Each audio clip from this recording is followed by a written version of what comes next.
میرا سچا ہونا، لائل ہونا، آنیسٹ ہونا اس انسان کے لیے کافی کیوں نہیں ہے؟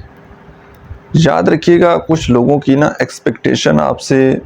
بڑی ان ریئلسٹک ہوتی ہیں۔ مطلب انہوں نے اپنے مائنڈ میں ایک خاکہ بنایا ہوتا ہے کہ ہمارا جو پارٹنر ہوگا اس کے اندر یہ کوالٹیز ہوں گی، مطلب اس کے پاس اتنا پیسہ ہوگا، ایسی گاڑی ہوگی، ایسا وہ دکھتا ہوگا۔ تو جب لوگوں کی اپنی ایک ایکسپیکٹیشن ہوتی ہے نا، اور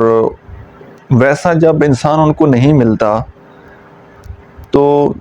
کیونکہ سچائی کی ان کو تلاش نہیں ہوتی، محبت کی ان کو تلاش نہیں ہوتی، ایسے لوگوں کو چاہیے ہوتا ہے کہ پیسہ ہو،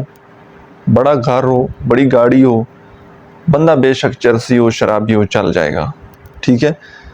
لیکن جہاں پر آپ مل گئے، آپ اچھے انسان ہیں، وفادار ہیں، لوائل ہیں، لیکن ہو سکتا ہے کہ آپ فائنینشلی اتنے زیادہ اسٹرانگ نہ ہوں، تو ڈیفینیٹلی آپ ان کے معیار پر پورا نہیں اتر پائیں گے۔ تو جو انسان زندگی میں سوچ لیتا ہے کہ یار مجھے تو یہ چیز حاصل کرنی ہے، مطلب اس نے ایک اپنا ایم بنا لیا ہوتا ہے کہ مجھے ایسا بندہ چاہیے،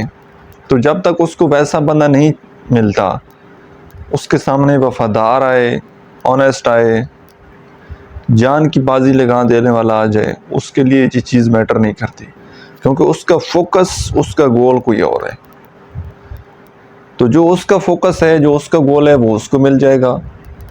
جو آپ کا گول ہے، جو آپ کا ٹارگٹ ہے، تو آپ اپنا تعلق اپنے اللہ کے ساتھ مضبوط رکھیں، دعا کرتے رہیں،